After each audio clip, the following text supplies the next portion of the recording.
सैनिक की बात सुनकर नूर और उसकी मां दोनों हैरान रह गईं। रुखसाना डरते हुए बोली, लेकिन हम तो बहुत गरीब हैं। महल में हमें क्यों बुलाया गया है? सैनिक मुस्कुराया और बोला, राजा का आदेश है। आपको अभी हमारे साथ चलना होगा। नूर ने अपनी मां का हाथ पकड़ा। उसके दिल में थोड़ा डर था, लेकिन साथ ही एक अजीब सा भरोसा भी था।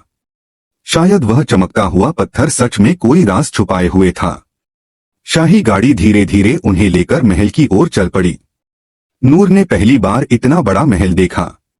महल की ऊंची ऊंची दीवारें, चमकते फव्वारे और सोने के दरवाजे देखकर वह हैरान रह गई। चारों तरफ सैनिक खड़े थे। महल के अंदर सब कुछ इतना सुंदर था जैसे कोई कार्टून की जादुई दुनिया हो। नूर अपनी मां से बोली, अम्मी, क्या सच में हम यहां आ गए हैं? रुखसाना भी हैरान थी। हाँ बेटी, लेकिन हमें समझ नहीं आ रहा कि राजा हमें क्यों बुला रहे हैं। कुछ ही देर में सैनिक उन्हें दरबार में ले गए। दरबार बहुत बड़ा था। बीच में सोने का सिंहासन था जिस पर राजा सलमान बैठे थे।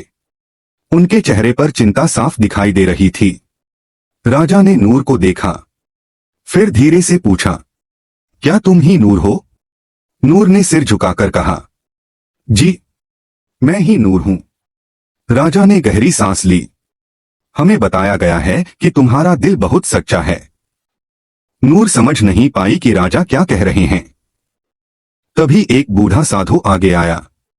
उसने कहा, महाराज, यही वह लड़की है।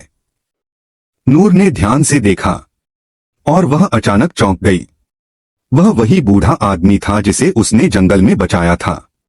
नूर खुशी से बोली, बाबा, आप यहां? राजा भी हैरान रह गया। तुम इसे जानती हो? नूर ने सारी बात बता दी। कैसे वह जंगल में घायल पड़े थे और कैसे वह उन्हें घर लेकर आई थी। साधु मुस्कुराया, महाराज, यही वह लड़की है जिसका दिल सबसे सच्चा है। राजा तुरंत नूर को महल के अंदर एक बड़े कमरे में ले गए। वहां बिस्तर पर राजकुमार आरिफ लेटे हुए थे। उनका चेहरा पीला पड़ गया था और वह बहुत कमजोर लग रहे थे। महल के डॉक्टर परेशान खड़े थे। राजा की आंखों में आंसू आ गए। बेटी, अगर तुम मेरे बेटे को बचा सको तो मैं जिंदगी भर तुम्हारा एहसान मानूंगा। नूर घबरा गई, लेकिन मैं तो सिर्फ एक गरीब लड़की हूं। साधु ने धीरे से कहा, नूर, बस अपने दिल से दुआ करो। नूर ने धीरे से अपनी जेब से वह नीला चमकता पत्थर निकाला। जैसे ही उसने उसे हाथ में लिया, पत्थर तेज चमकने लगा। कमरे में हल्की नीली रोशनी फैल गई। सब लोग हैरान रह गए।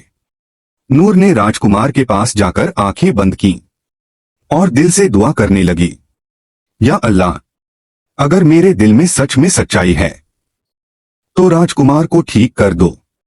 कुछ ही पल बाद अचानक पत्थर की रोशनी और तेज हो गई।